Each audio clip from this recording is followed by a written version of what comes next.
So Claudine Celia, Director of Operations in the Office of the Provost. I've worked on faculty evaluation at UM for 10 years.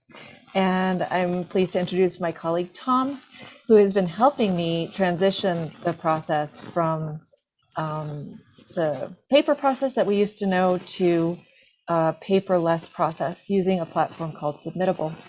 This is something that we had plans to pilot last year, but because of COVID and the fact that most people were working remotely, the decision was made to just roll it out to the entire campus last year. So that was a big project for Tom and me. And we recognize that, you know, since many faculty, especially associate and full professors, are not evaluated every single year, we know that some of you have not experienced this before, which is why we developed this training. We're also going to be developing a series of videos that we will post on our website so that you can reference them at any time. So I'm going to start by giving sort of like an overview of the faculty evaluation process that many of you may be familiar with. And then Tom will get into the more technical side of how to submit your IPR on Submittable and what the review process looks like on the Submittable platform and how you'll interact with that. Okay, I'm going to share my screen because I have a PowerPoint to show you.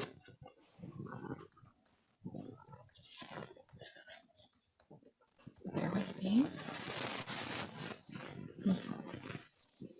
And I must say that doing these types of things on Zoom gives me immense sympathy for all of the professors who taught online last year and the year before. It is not evident to do many things at once. Is that Mark Hebblewhite from Costa Rica? My God, that's exciting. Hola. All right. Okay, can you see my screen? Yes. Cool. But, yeah, looks like it's not in slideshow. Not on yeah. slideshow. Thank you. Okay, here we go. All right, so very quickly, faculty evaluation is a process that is outlined in your contracts, the collective bargaining agreements. As you know, we've got 2 faculty unions at UM, one that represents the faculty who work on Mountain Campus and one that represents the faculty who work at Missoula College. The contents of the CBAs are very similar. They differ in small ways. For faculty evaluation purposes, it's largely the same. So all members of the bargaining unit are bound to these contracts and to the provisions of the collective bargaining agreements. That means that they are the people who get evaluated. There is an evaluation schedule such that depending on your type of employment with the university and on your academic rank, you might be evaluated and required to submit an IPR every year, or every other year, or every 3rd year, if you choose to. This schedule is posted on the Office of the Provost Faculty Evaluation website, and I'll put a link to that in the chat after I finish giving this presentation. But essentially, all non-tenurable faculty and all assistant professors need to submit an IPR every single year. Associate professors who have earned tenure can submit every other year, and full professors can submit every 3rd year.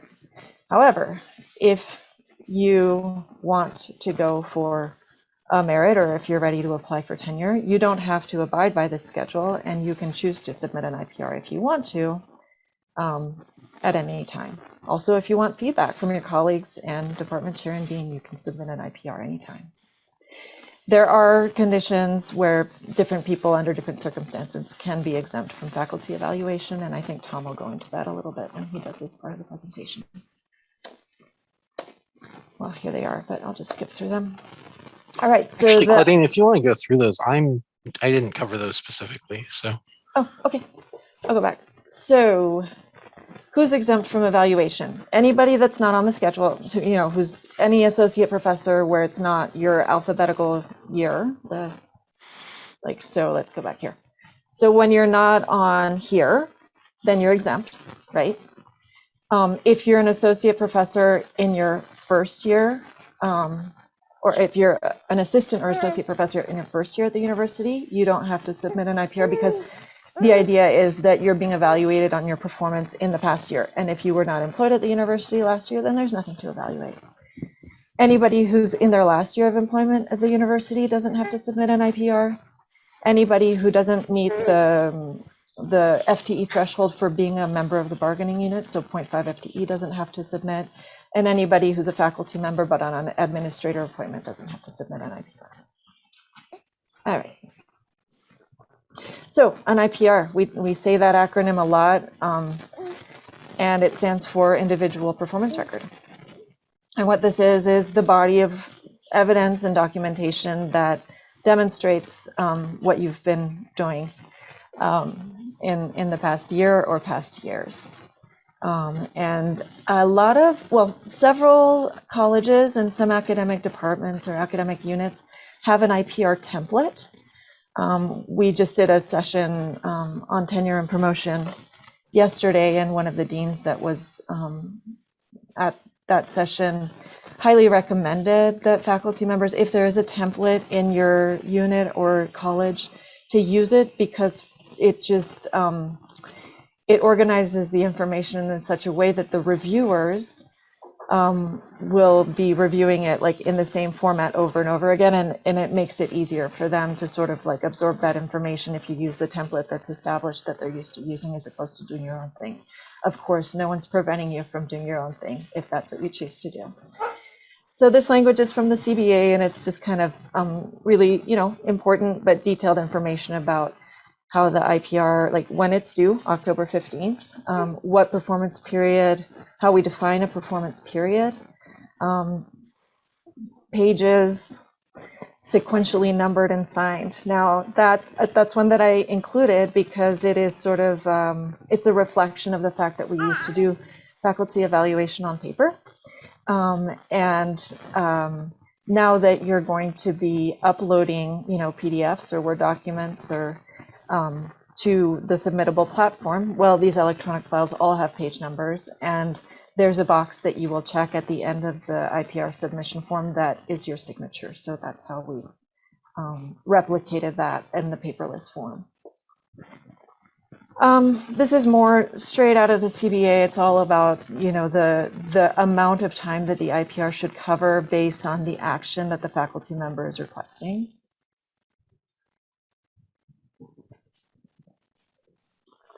Other documents to include in the IPR is copies of any, prior evaluations that have taken place that you're including in the record. So, for example, assistant professors who submitted IPRs every single year until it was time to apply for promotion and tenure would have received these recommendations every single year. And so those need to be included in the packet when the next IPR is being submitted. Where do you find these documents? Well, maybe you held on to them. If you didn't hold on to them, then they are in your file in HR, and you can get in touch with HR and make an appointment to come view your file and make copies or scans of everything you need. If you participated in the faculty evaluation process last year and you need to figure out how to get your stuff out of Submittable, we have instructions on how to do that posted on our faculty evaluation website, which we will share with you. The main thing to be mindful of when you're building your IPR and undergoing faculty evaluation in general is that you're meeting university and unit standards. So the university standards are, they apply to all bargaining unit members, and they are described in CBA sections 10.110. And a lot of the content that was just on my slides earlier is basically that. But unit standards are super important because they are the standards that they're discipline specific, and they are a document that academic units revise every 5 years or less when they choose to. And that's where your colleagues and peers are establishing what the requirements and norms are for performance. And so they typically will say, what is considered a requirement in order to be eligible to apply for a merit award, or they will say, when you apply for a merit award, well, what is considered above normal performance in the area of teaching? What is considered outstanding, stuff like that. And so it's really important for you to be familiar with your unit standards so that you can make sure that you're meeting those expectations of your colleagues, and that essentially faculty evaluation is going to be based upon. All right, who are the reviewers? So again, this is all in the CBA. Here's a breakdown. So faculty evaluation process starts with the student evaluation committee. Those happen right around now. IPRs are due on October 15th, and so that's when faculty evaluation committees work begins, and that lasts a month between mid-October and mid-November. Then the recommendations of the faculty evaluation committee get moved on to the department chair stage. That lasts a month. Department chair recommendations move over to the dean. Deans get 2 months. And then from the dean, it comes to the provost's office. The provost recommendations are delivered to faculty by August 25th every year, regardless of when the legislative session is. And the provost's office communicates the provost's decisions to HR, who usually submits the item for approval of tenure and promotion to the Board of Regents at a subsequent meeting. Most of the time that happens at the September meeting. Other people who have an important role in faculty evaluation process are the academic unit staff and the staff in the dean's office. For submittable purposes, we've named them faculty evaluation managers, and they will be really important resource people for you. They should be able to answer most of your technical questions about submittable, and they are the folks that Tom and I are working with very closely. We use them as a sounding board because they're the people on the ground who are actually like managing and on the front lines with you all and with the FECs and the department chairs and the deans. So we meet with them once a week. We've got a chat set up where we respond to their questions, as they come in. And they are the people that we sort of, contact when it's like, okay, it's time for this next stage. I wasn't with my phone. Here's a set of instructions that you can share with your faculty, etc. So faculty evaluation managers are really critical in this process. Many of these people were a part of the rollout of Submittable last year. In some instances where there has been turnover in staff at the department level, we have 1 or 2 people who are new to this, and we are working very closely with them to make sure that they can help you.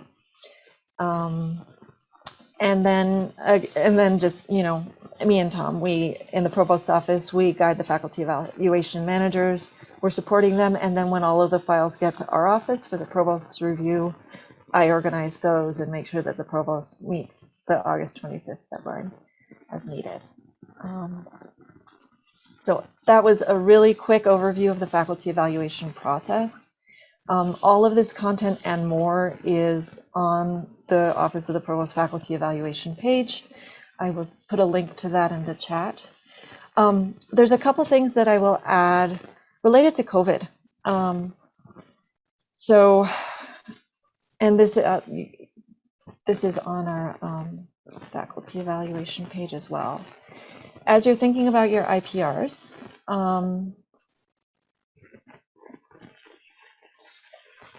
I want to show you this page, and I'll send you a link to it also. But basically, the Office of the Provost wants to recognize the disruption that COVID had in everybody's lives and work lives. And so you'll see the statement on our website. So Acting Provost Humphrey invites you to, so in your IPR, usually you have like a cover letter or something like that. And so that is a place where you could write about how the pandemic has affected you. You can write about that in a number of ways. One being, well, I was unable to do this and I was unable to do that because of the pandemic. And we know that that's totally real. There were many, many instances in which people were not able to meet their goals or do what they were planning to do because of this humongous disruption. Also, Provost is interested in knowing how you adapted. what did you learn? Like, how did you figure out how to teach on Zoom? And gosh, we want to recognize that, right? Did you develop some new sort of course content, or do something a little bit different in your teaching or scholarship or service that you think is worthy of like noteworthy, and that you think the provost and your colleagues and your chair and your dean should know about? So there's this page that's COVID related considerations for faculty. There's also a page that sort of mirrors this, that's also posted on our website, that is COVID related considerations for reviewers, and we will make sure that we bring their attention to this. In addition, for faculty, which you should know, the Commissioner of Higher Education of the Montana University System did issue a 1-year tenure clock extension for anybody who was a probationary, that's to say tenure track faculty member at UM, or at every school within the system, in March 2020. So that is an option that you can exercise or opt out of. And I think that's it for my part of the presentation, but if anybody has questions for me, now is the time. Hi there, Claudine. How are Yes. you? Hi, how are you? Fine. Listen, you just bypassed very quickly the slide about merit. Okay. So how many years, when you apply for merit, how many years back you go back? Sure, I can pull that up. And this is in the CBA, and I will put a link to the CBA in the chat when I get there as well. But here it is. So if you're applying for a merit award, your IPR should include documentation that supports your, that's evidence of your work since the last time you were granted a merit or a promotion. Okay, good. Thank you. Can I ask a question? Yeah. Thank you for this. This is really helpful for me. I was wondering if there's any specific guidance on how to include COVID considerations in the IPR itself. Like, is that expected to be a separate document that would be kind of in the table of contents, or is it just sort of up to us? It's up to you. Okay. Thank you. As I said, I've noted, again, like, I don't know if your department or college has a template. If it did, I would try to include that sort of in the, you could probably make your own section if you're like within a template. Or I've noticed a lot of times there's sort of like a cover letter where the faculty member states, what they're going for and sort of summarizes what's in the IPR. I would put it there.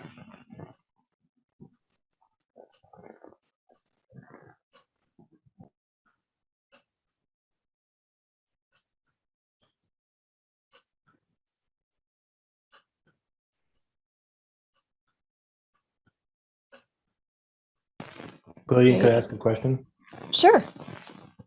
A couple times you said August 25th, and I think you might have meant April 25th. But Yes. Since you said it a couple of times, I thought maybe I misread the slide. That's just me. That's just my wishful thinking, Mark. I wish that the deadline was August 25th to give me more time to get those letters out. And you're absolutely right. It's April 25th. Okay, thank you. Yeah.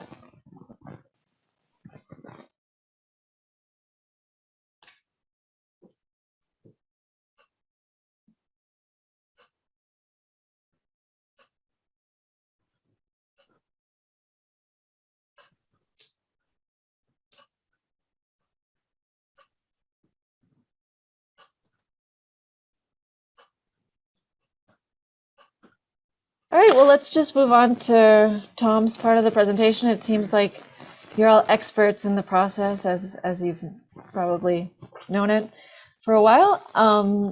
And you're all here because you want to see Tom's presentation, and I don't blame you because it's a good one. So we'll move over to Tom now. However, if any questions come to you while he's talking, feel free to put them in the chat.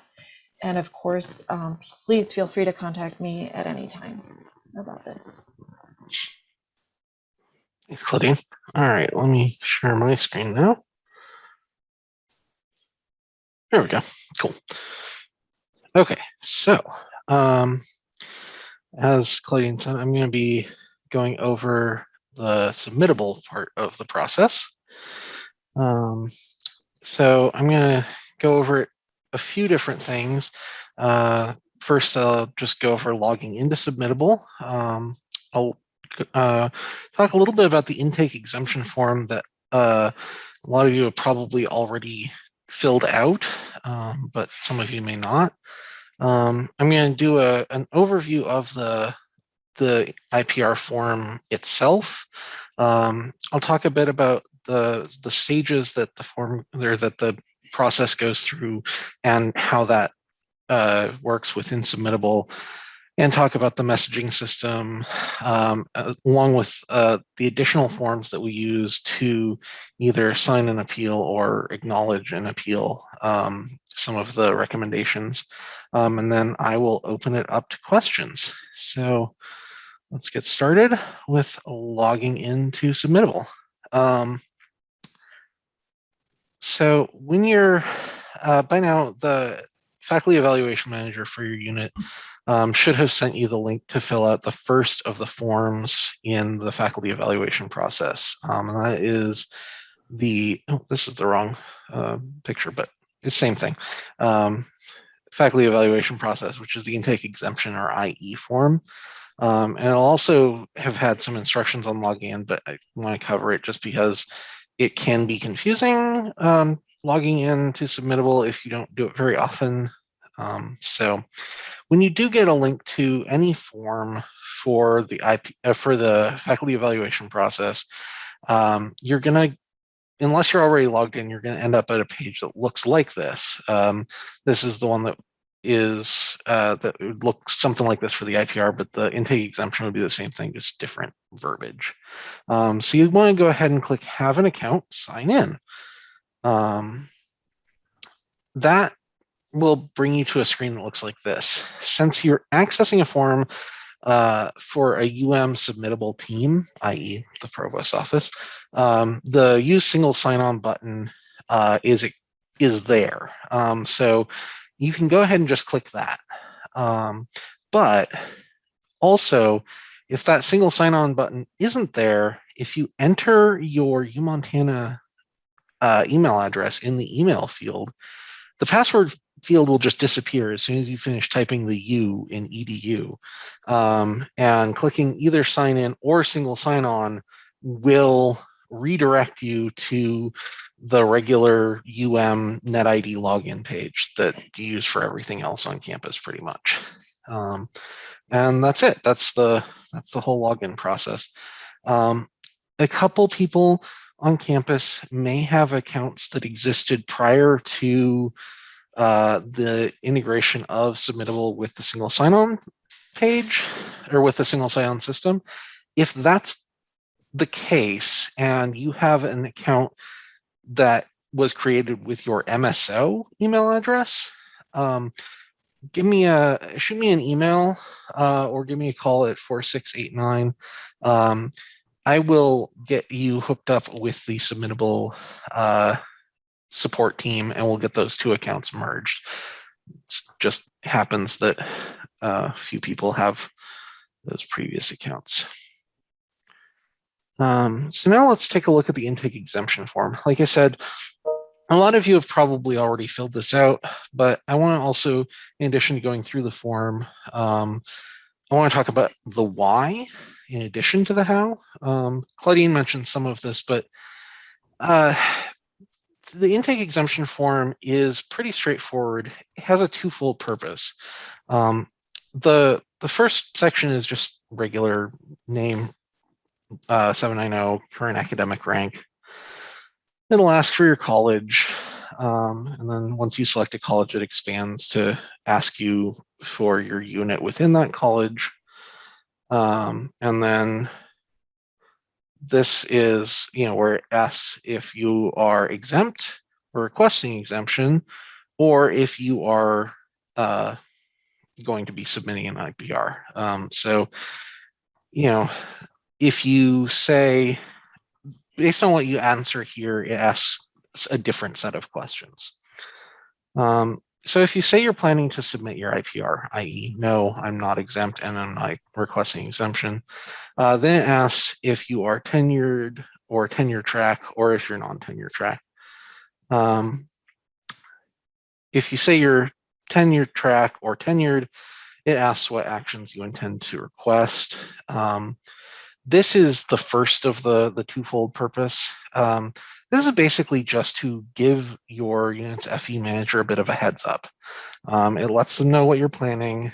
It lets them know that you are going to be submitting an IPR.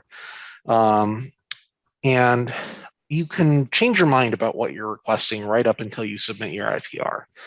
That's where you're officially requesting an action or actions. But this kind of gives us a little bit of a forward, pre-warning, as it were. Since you are attending the session on IPRs, or for people planning to submit in IPRs, this is the most likely path you took. But let's take a look at what this looks like for people who are either exempt or requesting exemptions, just in case that may apply to you next year, for example. So go forward. And if you do say that you are exempt and or requesting exemption, and I'm sorry, the text on here is a little small. It's a lot of it all in once.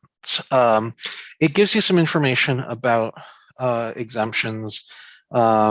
It tells you a little bit about what what is an automatic exemption versus what isn't, and then asks you to pick one of these options. Based on the choice there, it'll let your FE manager know if you are automatically exempt, great, or if you are requesting exemption, that's those last couple options there. They can then submit that to your unit's FEC, because the FEC is the group that ultimately decides if an exemption is approved or not. Now let's take a look at the IPR form itself. So this is the big IPR form that you'll use to submit the IPR itself. Again, starts out with basic information: first name or last name, first name, 790 number, college, academic unit, and if you're tenure track or not. If you are tenure track, it'll ask your current title and rank. It'll ask your date of hire. It'll ask what you were hired as, if you've been promoted or not, if you've been awarded tenure or not, if you received merit award. And then finally, it'll ask what action or actions you're requesting. Note, you cannot request merit and promotion in the same year. If you do request that combination and submit, it's fine. We'll just need to reopen your submission for editing so that you can go in and pick one. If that happens, not a big deal. You'll just have to reach out to your faculty evaluation manager for your unit, and they'll reach out to me, and we'll all work together to reopen the submission. For non-tenure track faculty, there's a few less questions. It simply asks for your current title and rank, and then what actions you are requesting. Just like with tenure track faculty, there are a couple of invalid combinations. You can't request an outstanding performance award in conjunction with a merit or promotion, and you can't request a merit award in conjunction with promotion.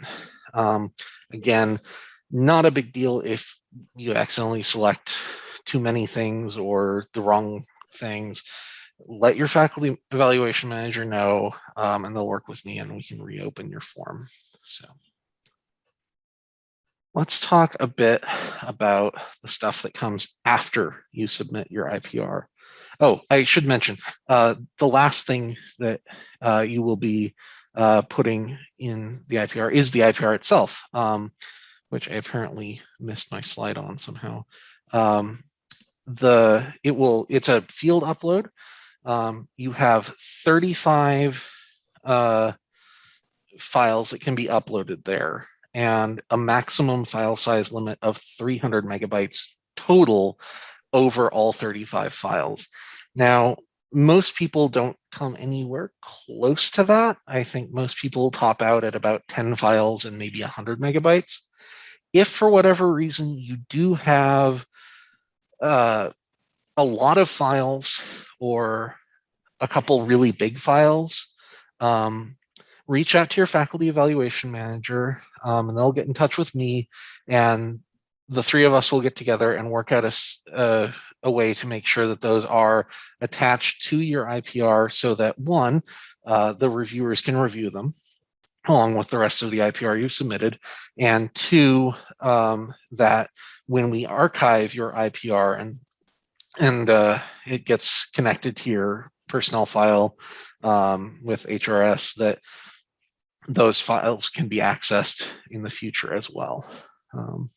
Again, I don't think that happened at all last year, and I don't foresee it being a problem this year, but just wanted to bring that up. Now let's go forward.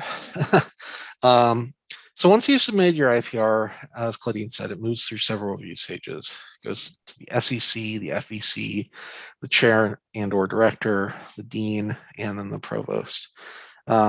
With each of those stages, you'll be sent one or more messages through Submittable's built-in messaging system.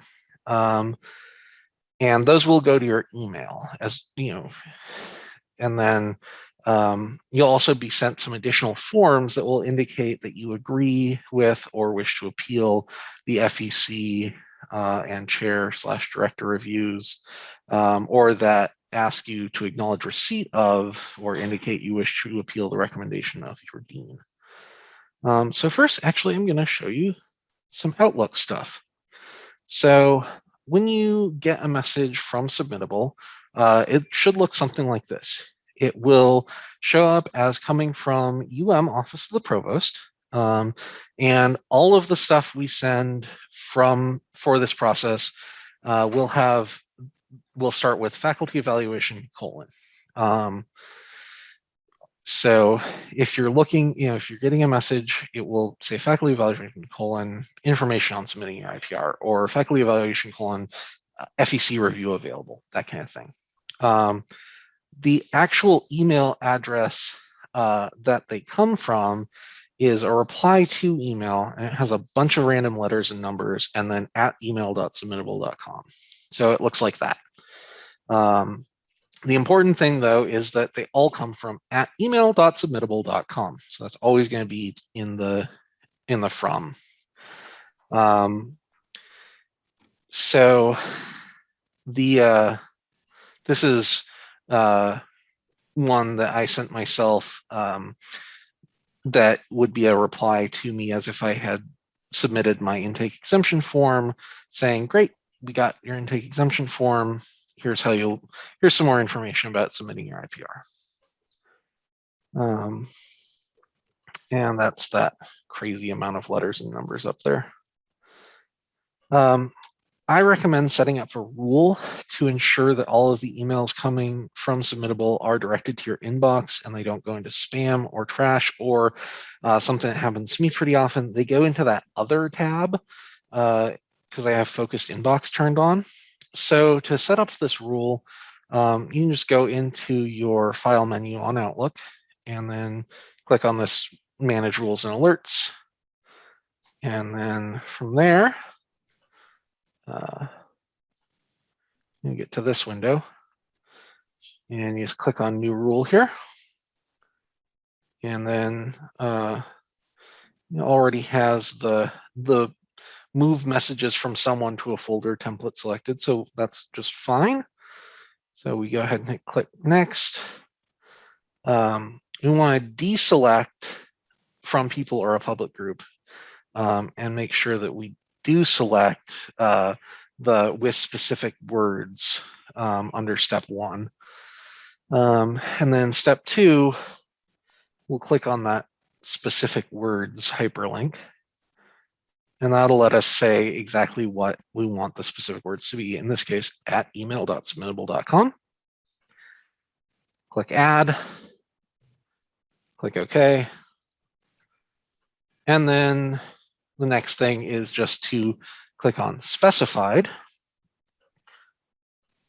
And this is where you can, if you want, select or create a new folder. If you want to like sort your folders with like a submittable specific folder, great. I just have them all sent to my inbox. Then you just hit OK. Hit next, or finish rather, and that's it. Returning now to reviews. At the end of each stage, your faculty evaluation manager will send you the associated recommendation for you to review. Again, it'll come from Submittable to your email. So it'll look like this. And to download or to access the recommendation, you click on that download in Submittable box down at the bottom of the email. When you do that, it'll open up a link in your browser that looks like that. If you don't get to this page automatically, it will send you to the login page, log in, and then you'll get to this page. Then you just click on the file name, and we established this naming convention. So each one should have your last name and then the stage and then document number. So in this case, McClintock FEC Review 1 of 1. Your faculty evaluation manager will also send you an email through Submittable's messaging system asking you to fill out the additional form that indicates that you've received the recommendation and if you agree with it or wish to appeal it, or in the case of the dean's recommendation, that you acknowledge receipt of it or wish to appeal of it.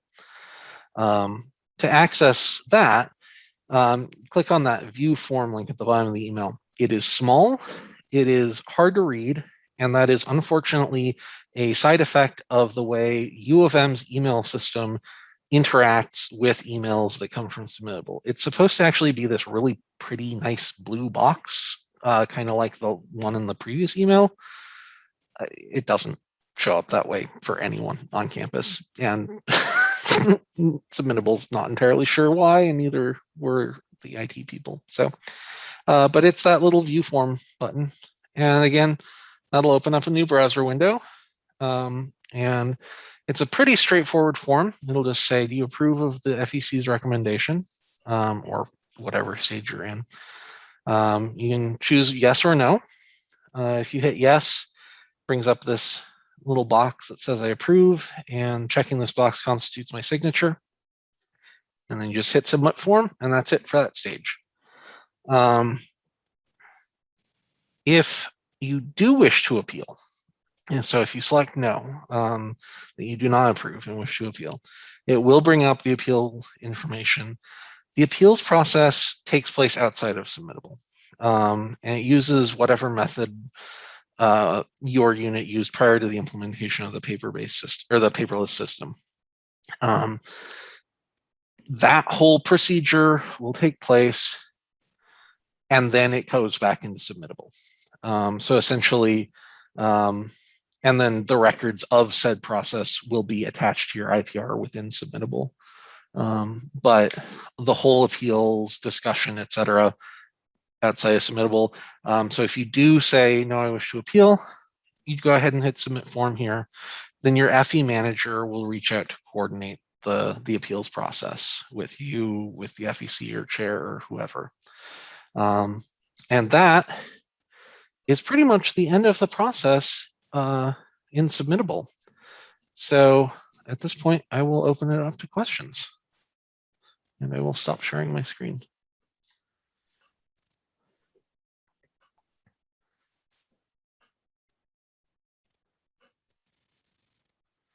Hi, Paul. Hi. My question has to do with how we load up our student course evaluations. So I'm just a little confused about it. So maybe you guys can help me out. Absolutely. One is, I know we went from paper to paperless. Can you remind me when that was, as I'm sort of trying to gather these things together? Yes, absolutely. So not every unit is using the same course evaluation software or system. So I will preface my remarks by saying that. In your case, yes, your unit, I believe, is using Blue and has been since fall of 2020. That's when we rolled out the course evaluation software Blue to all of the units that had been using those IAS bubble sheet paper forms. Right. Spring of 2020, there were no evaluations at all. No one on campus did them because of the pandemic. Prior to that, your unit and other units using IAS paper forms, those records would all be stored in the department office. If your unit didn't use the IAS paper forms, the records are probably, again, still in your department office.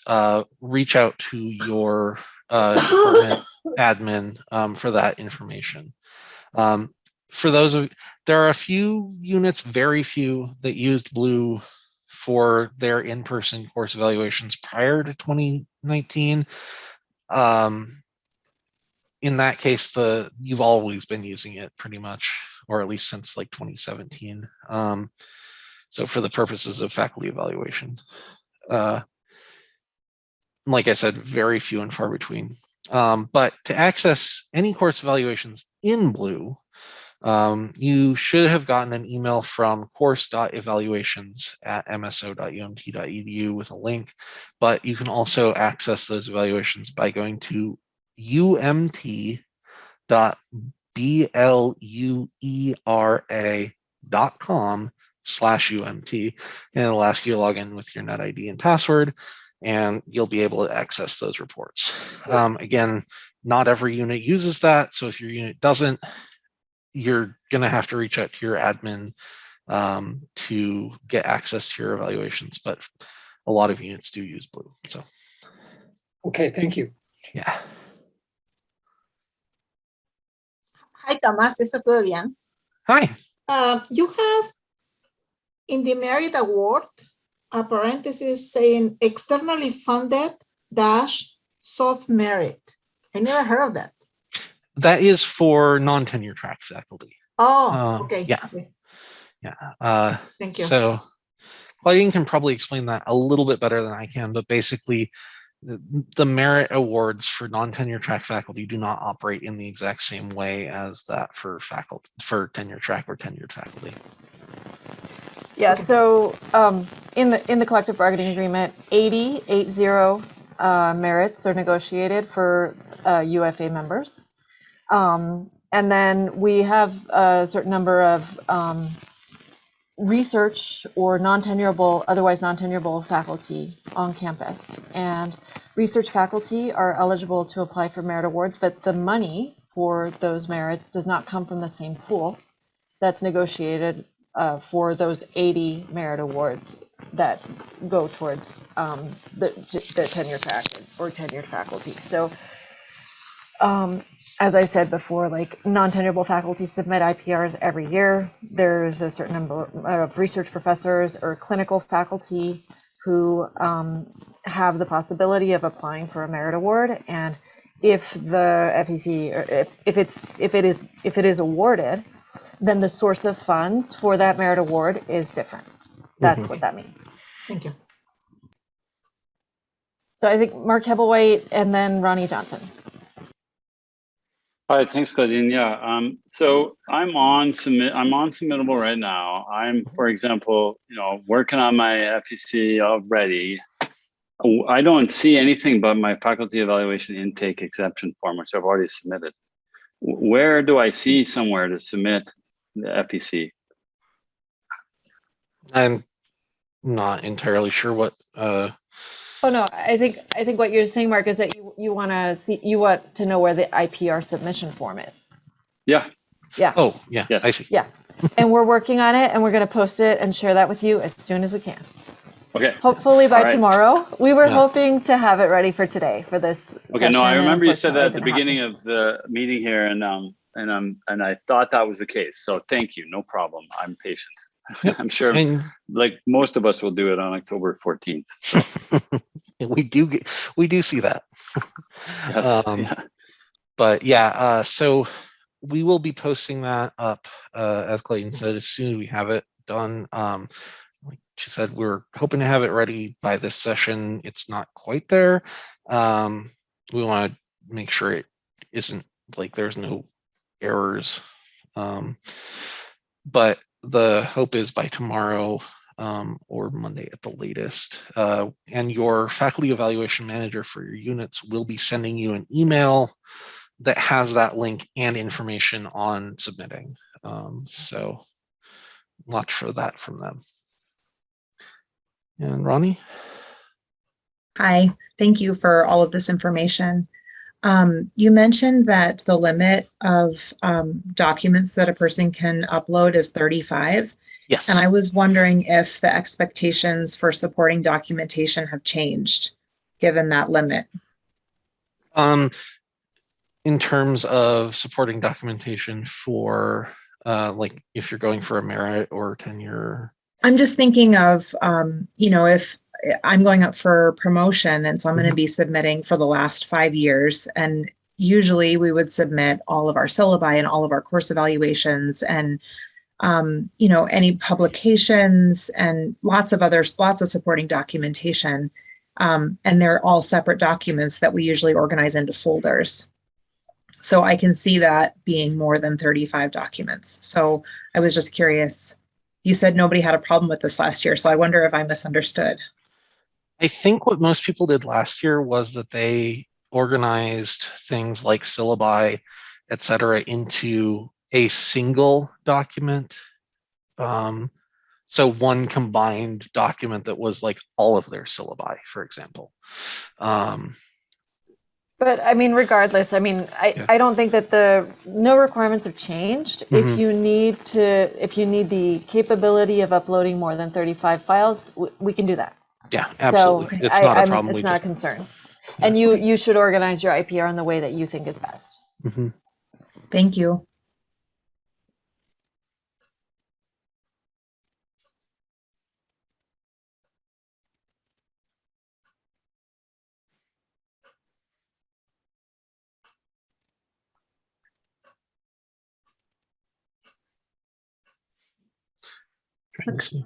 Oh, Mark, do you have a question? Yeah, as a follow-up on Paul Haber's question. So now the student evaluations are electronic? For the last year for certain departments, yes. Right, so 2020, 2021, certain departments. So are we supposed to non-digitize them and then re-digitize them for upload to Submittable, or is there a way to? So that's dependent on your unit. So the SEC process, the SECs are reviewing those in whatever way the SEC and the SEC chair have determined is best. Your unit's FE manager has probably already been in contact with them about how how they're reviewing those forms. So I'm gonna say that's a very big it depends. Most of the time though, I think that they're like collecting the PDFs in like a box folder or something and having them review it that way. Yeah, so I wonder if you all are asking questions about course evaluations because you want to provide them to the SEC to review, or because you want to include them as evidence of your performance in teaching as a part of your IPR. Yeah, so that does get to my issue. I know my department will take care of getting the stuff in front of the SEC, but usually in my IPR, in the teaching section, I include something to do with student evaluations. Maybe I put a summary. So let's say I want to have an appendix with student evaluations. Typically, I would include the IAS form itself in the past, but so now it's been digitized, and I mean, I don't really see this as a big problem, but I was just curious if there's a way to like avoid having to print it and then redigitize it. Yeah, no, it's a PDF. So you can just, if you want to attach that, attach those files, you can. You just attach the PDF of them. Okay. So when you're, again, I can only speak to units that are being evaluated in blue, because I don't, if your unit isn't, I don't exactly know what systems they're using. But if you're in blue, you go to that bluera.com link, the umt.bluera.com/umt. And when you log in, you scroll down about halfway, and there's a reports section, and you can access the reports either via the web, or you can download them as a PDF. Right. Sounds good. I'm with you. Thank you.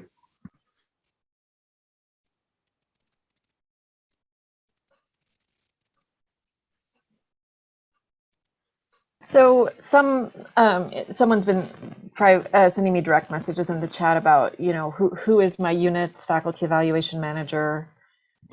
If you don't know who that point person is in your academic unit,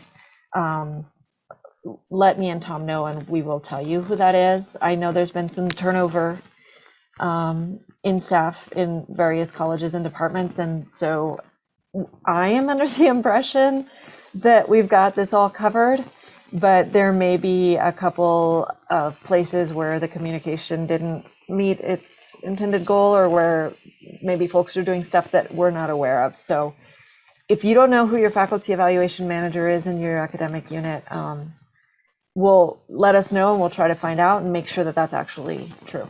Yeah.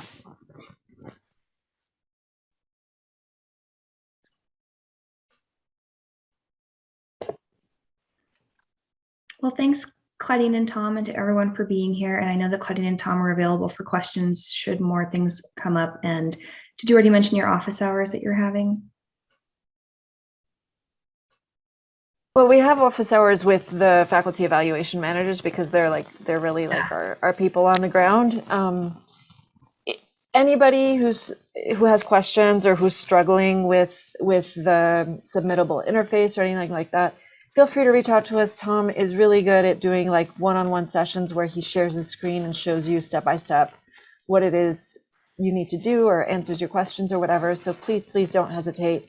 We're here to help you be successful in this. All right, awesome. Thank you. Bye, everyone. Thanks for setting this up, Jasmine. Thank you.